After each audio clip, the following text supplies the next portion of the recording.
मिले जुले स्नेह सम्मेलन एवं सत्कार समारोह के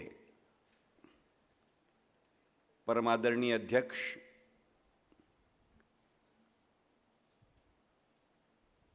एक ऐसे जनक जिन्होंने देश को एक अभिनव स्वरूप में ड्रगिस्ट और केमिस्ट एसोसिएशन के तत्वावधान में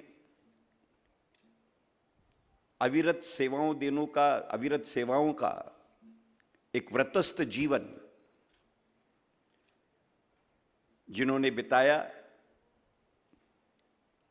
जो आज भी उसके दिशा निर्देश के अग्रगामी हैं, प्रतिबद्धता के साथ व्यापक सेवा धर्म निभाने वाले आदरणीय आपा साहेब को मैं विनम्र अभिवादन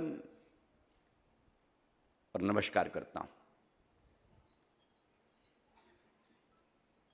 देश की फार्मेसी काउंसिल ऑफ इंडिया के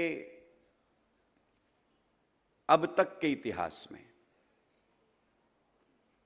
सबसे कम उम्र के चुने गए अध्यक्ष डॉक्टर मोंटू पटेल और उनकी सहधर्मिणी खुशबू बहन का मैं देश के हृदय नागपुर की सरजमी पर स्वागत करता हूं और उनके सत्कार में शिरकत लेने का मौका मिला, इसलिए धन्यवाद देता हूं। सचमुच डॉक्टर मोंटू, आपको देखकर 1982-83 का मेरा ऐतिहासिक डीन फैकल्टी ऑफ मेडिसिन का चुनाव मुझे याद आया, जब उम्र के 27वें वर्ष पर मुझे dean faculty of medicine Nagpur university, जिसने गिनीज बुक में मुझे जगह दी कि मैं सबसे कम उम्र का डीन फैकल्टी बनने का सौभाग्य, और वह भी चुनाव के माध्यम से, मैं अत्यंत अधोरेखांकित करना चाहता हूं। यूनानिमिटी तलाशने वाले कमजोर और कमजर्फ होते हैं। प्रामाणिकता के साथ डेमोक्रेटिक सेटअप के अंतर्गत अपनी योग्यता को परखने का योग्य अंदाज रखना, इससे बेहतर वक्त की तहरीर पर दूसरी न नक्काशी होती है और न हो सकती है। इसलिए बहुत अच्छा किया तुमने। वे सारी ताकतें जो ताकतों के भ्रम में हुआ करती हैं, वे सारी ताकतें जो अवसरवाद के दरवाजे के दस्तक का दस्तखत बनना चाहती हैं, वे सारी ताकतें जो पीठ के अंतर्गत खंजर भोंकने में विश्वास करती हैं, उनको उनकी औकात, उनको उनकी लियाकत, जमाने के सामने उनकी पहचान प्रजातंत्र के डेमोक्रेटिक बॉक्स के अंदर से निकलती है, इसका एहसास कराना आप जैसी नौजवानी की चेतना के माध्यम से संभव हुआ। इसलिए आपका इस्तकबाल करने के लिए मैं खड़ा हूं। वस्तुस्थितियां मित्रों हमें ध्यान में रखनी चाहिए। 2-2.5 वर्ष के इस अंतरकाल ने हमें और आपको जिंदगी के ऐसे सबक सिखाए जिनसे कहीं ना कहीं हमें और आपको वक्त की करवट को पहचानने में, वक्त की अंगड़ाई को समझने में ध्यान देना अनिवार्य है।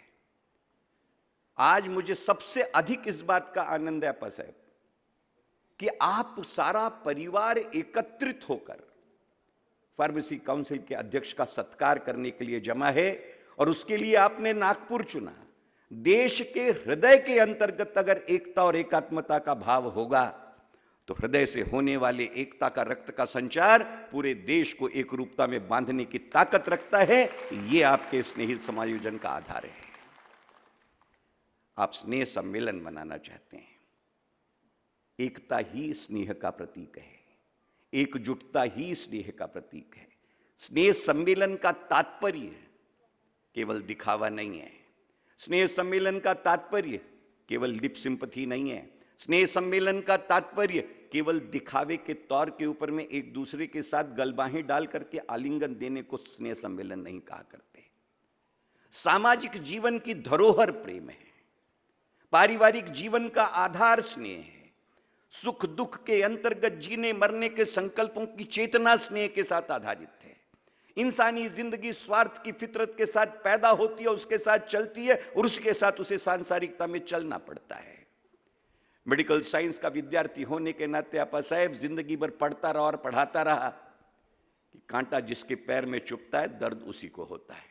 और इसलिए यह कहा जाना कि मी तुमच्या पीडेमध्ये शामिल आहे, ये ग्लिप संपत्ति के नाम पर जानी जाती है।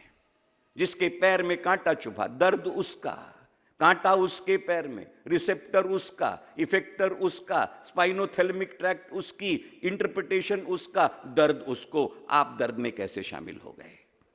बायोलॉजिकल साइंसेस किसी को किसी के दर्द में शामिल होने की औपचारिक इजाजत नहीं देता, लेकिन इन सारी चीजों को पढ़ने पढ़ाने के बाद में दूसरा भी एक अंदाज साहिर लिखते हैं कि मेरी खातिर जो आए हो तुम्हारी आंख में आंसू, बन जाएं शाम मोहब्बत के सितारे आंसू, कौन भला देख सकता है ये प्यारे आंसू, मेरी आंखों में ही आ जाएं तुम्हारे आंसू। ये भी जिंदगी का एक अंदाज है कि आप दर्द आपके जहन में हो और आंसू मेरी आंखों के अंतर्गत आ जाएं, पीड़ा आपकी हो, आंखें मेरी नम हो जाएं, कांटा मुकुंद के पैर में हो, वेद प्रकाश नम हो जाएं। इसी को हम सहधर्मिता कहते हैं, इसी को हम एकता कहते हैं, इसी को हम एकात्मता कहते हैं। और इसी का वर्णन मैं नहीं, आज से 5000 साल पहले मानवीय सभ्यता के कगाज को, मानवीय सभ्यता के चिंतन को प्रतिपादित करने वाला सोक्रेटिस कहता है, human dimensions will always be needing two important things to flourish. One will be market. It will be a mandated requirement of the human society to evolve. समाज की प्रगतिशीलता के लिए बाजार जरूरी है, लेकिन समाज की भावनात्मकता के लिए परिवार भी उतना ही जरूरी है। दो चीजों की अनिवार्यता मानवीय सभ्यता के साथ चलती है। There are two important mandates which are required to be dispensed in the entire realm and essence of humanity, humanism, and the entire ethical ethos of men and mankind, which we call as social emancipation for the purposes of evolution of egalitarian humanism. It is in the context of this theory we need to understand. The two things are inevitable.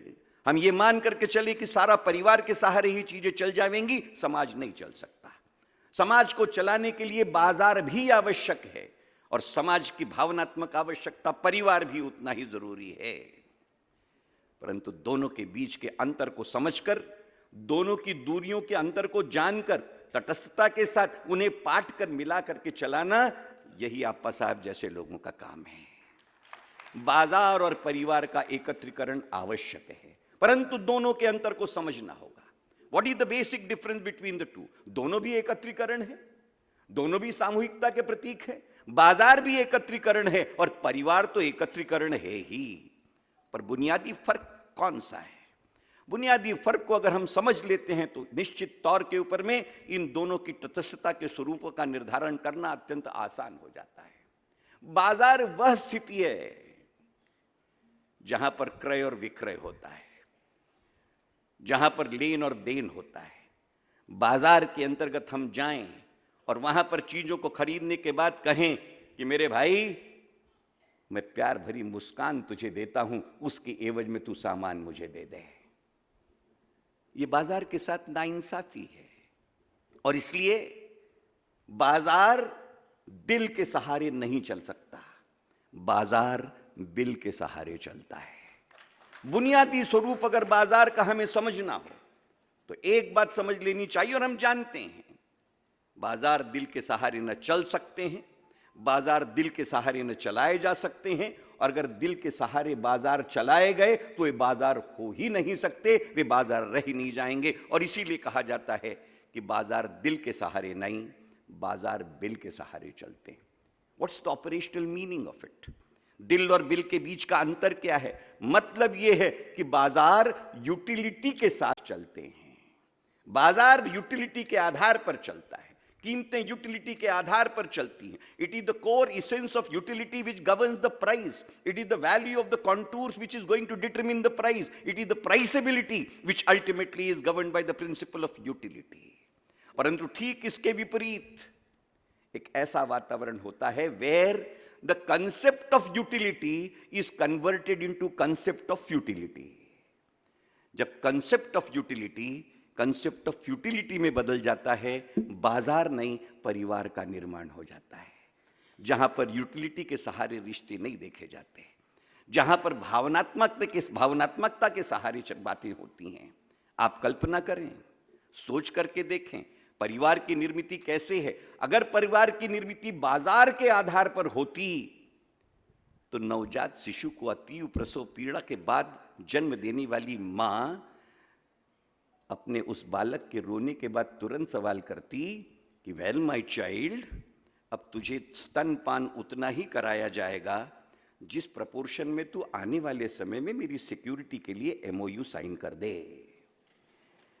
ऐसा MOU न कभी इस माता ने sign करवाया और न ऐसा एमओयू माता की ममता कभी साइन करने की मानसिकता के साथ जुड़ पावेगी। जहां पर लेन देन का विषय ही नहीं होता।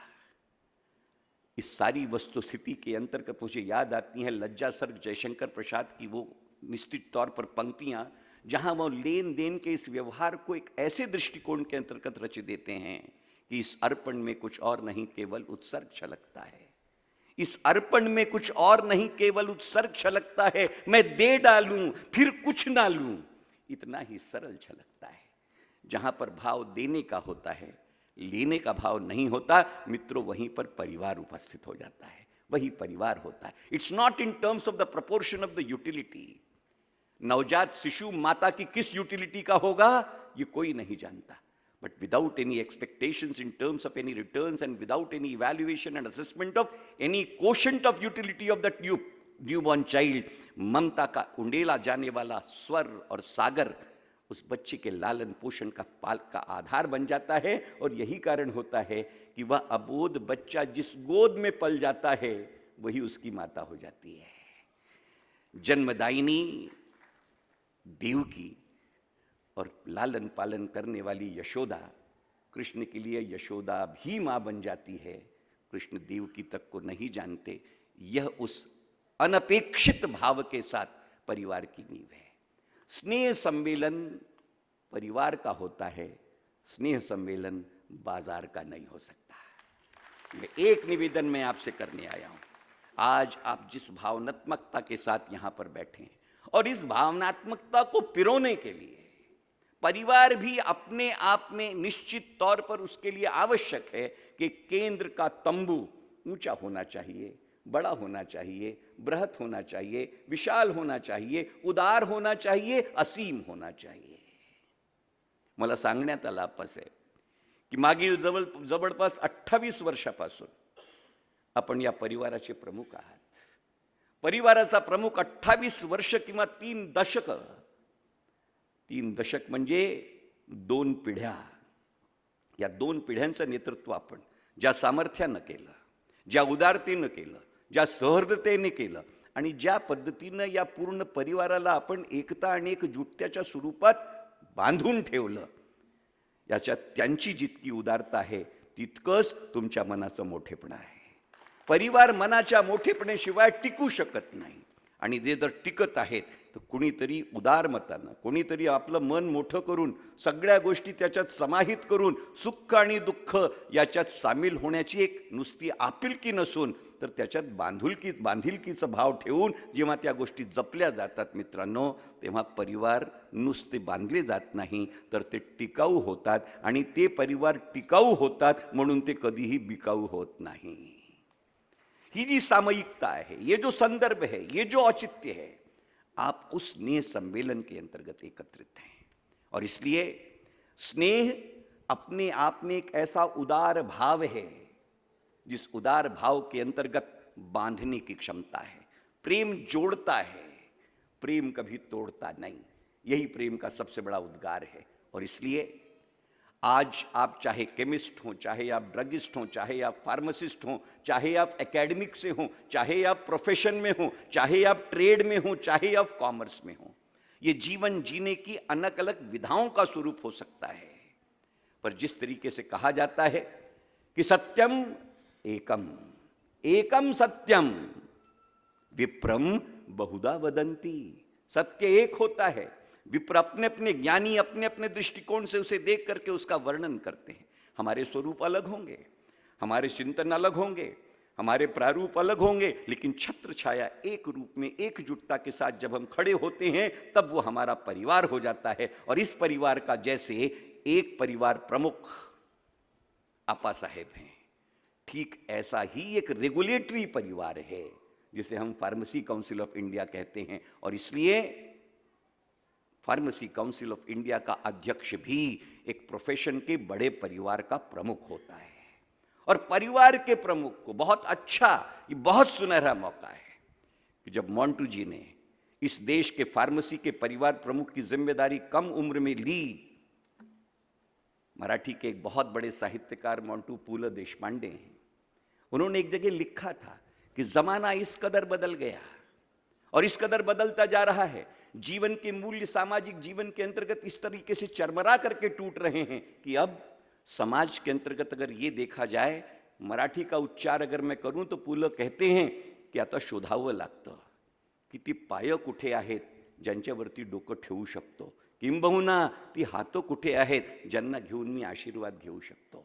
अगर भाषांतर करके कहूं कि अब समाज के अंतर्गत वो पैर कहाँ हैं जिनके सामने नतमस्तक होया जाए, या ऐसे हाथ कहाँ हैं जिनको आशीर्वाद के स्वरूप में अपने सर के ऊपर में लिया जाए। तुम सौभाग्यशाली हो, बहुत सौभाग्यशाली हो तुम कि तुमने इतने बड़े राष्ट्रीय बृहत परिवार की जिम्मेदारी के तहत तुम्हारे सामने ऐसी ही जिम्मेदारी को निभाने वाला भीष्म पितामह तुम्हारी बगल में बैठा है।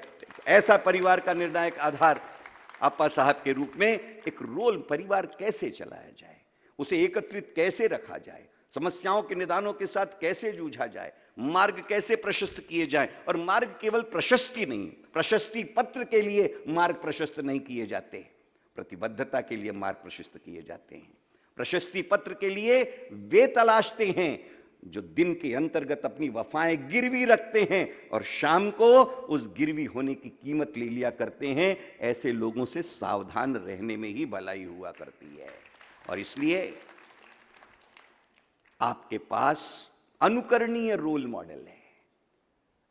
अंत में मित्रों, अनेक चीजें हैं मन के भाव के अंतर्गत, समय की मर्यादा है, दूसरा कार्यक्रम इंतजार कर रहा है, इंडियन मेडिकल एसोसिएशन का इंस्टॉलेशन है, प्रमुख अतिथि हूं, मुझे वहां पहुंचना है। परंतु जाते जाते आप सभी को बधाई देना चाहूंगा। कोरोना काल के बाद में एकत्रीकरण का इतना भव्य रूप आज आपा साहब के नेतृत्व में मोंटू भाई के सत्कार के लिए एक यहाँ पर एकत्रीकरण हुआ। इस एकत्रीकरण का इस्तकबाल करना मेरे लिए अनिवार्य है। परंतु ये जरूर कहना चाहता हूं कि जिंदगी के अंतर्गत पदों का इस्तेमाल अतुलनीयता के निर्माण के लिए नहीं होना चाहिए। पद महिमा देते हैं, परंतु केवल महिमा ये पद के लिए काम नहीं आती। अत्यंत विनम्रता से कहना चाहता हूं, मेरे जैसा साधारण अत्यंत मध्यम वर्गीय गरीब परिवार का लड़का, मैं 15 साल post graduate medical education committee का चुना हुआ अध्यक्ष रहा। जिंदगी में मेडिकल एजुकेशन को अपना कर्म, अपना धर्म, अपना ईमान बनाया। और आज इस देश का कॉम्पिटेंसी बेस्ड मेडिकल एजुकेशन जो दुनिया के दरवाजों के ऊपर में मॉडल के रूप में देश में इस्तेमाल हुआ, इसके 1600 पन्ने लिखने की जिम्मेदारी नियति ने मुझ पर डाली और उसको सफलता के साथ में निभाया।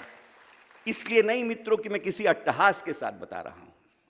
जिंदगी हमें कर्ज के रूप में मिलती है, जिम्मेदारियां हमें कर्ज के रूप में मिलती हैं, जिम्मेदारियां अवसर हैं। लोग विश्वास डालकर पदों के ऊपर में केवल इतराने के लिए बैठा नहीं जाता।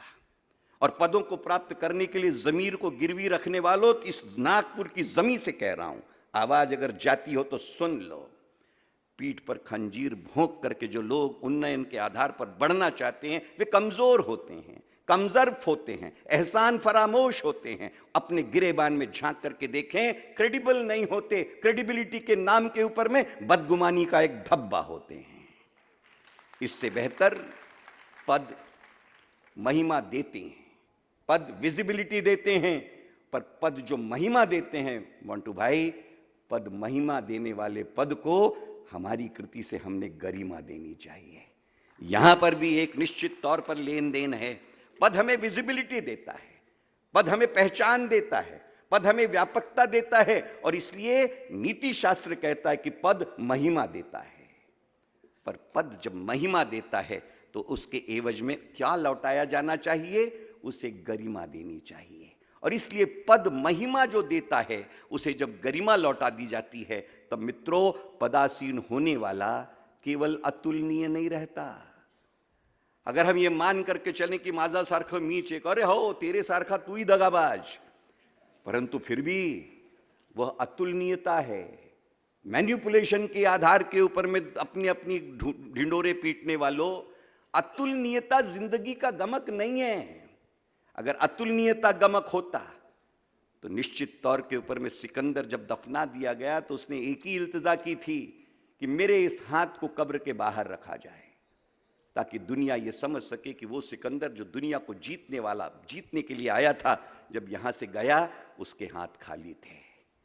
अगर पदों के अंतर्गत अतुलनीयता का भाव होता तो शायर कभी न लिखता कि कल जो तन के चलते थे अपनी शानो शौकत पर, अरे शम्मा तक नहीं जलती आज उनकी तुरबत पर। ये पदों के अंदर है। इसलिए पद अतुलनीयता के लिए नहीं, पद को जब हम अपने चाल से, चलन से, चरित्र से, चेहरे से, प्रामाणिकता से, श्रद्धा से, भाव से, निष्ठा से, संकल्प से, अनुशासन से सींचते हैं, तब पद हमें अतुलनीयता नहीं, पद हमें अनुकरणीयता देता है। अनुकरणीयता जीवन का स्थायी भाव है। और इसलिए एक ध्येय वाक्य, बोध वाक्य कह करके जाता हूं की आप्पासाहेब आपण अतुलनीय नाही, आपण अनुकरणीय आहात, हे तुमचं श्रेष्ठतेचा गमक आहे। और इसलिए अनुकरणीयता कैसे निर्मित होती है मोंटू भाई, इसका जीता जागता उदाहरण आपके साथ है। आपको पद ने महिमा दी, आप पद को गरिमा देंगे, और पद को गरिमा देने वाले मोंटू भाई अब परिवार प्रमुख के रूप में फार्मेसी प्रोफेशन के लिए एक नए इजाद स्वरूप को निर्माण करने के साथ आप केवल अतुलनीय नहीं, आप अनुकरणीय हो, यह आशीर्वाद देने का अधिकार मेरा है। वो आशीर्वाद देते हुए आप्पा साहब के शान में अपना इस्तकबल करते हुए, विनम्र अभिवादन करते हुए, आप सभी को इस इतने बड़े एकत्रीकरण की बधाई देते हुए, भाई मुकुंद भाई, उनकी सारी टीम, आप सब लोगों ने मिलकर जो एकता और एकजुटता के साथ में इतना बड़ा प्रश्रय स्नेह सम्मेलन के नाम पर प्रदान किया, उसका एक बार फिर से अभिवादन करते हुए आपके बीच उपस्थित होने का आपने सौभाग्य और सम्मान दिया, और मेरे अल्प टूटे फूटे शब्दों को आपने सुना और सराहा, इस हृदय से आपका धन्यवाद ज्ञापित करते हुए अब अध्यक्ष जी की अनुमति से मुझे आप जाने की इजाज़त देंगे, ये आपसे निवेदन करते हुए मेरे शब्दों को विराम देता हूँ। बहुत बहुत धन्यवाद। जय हिंद, जय भारत।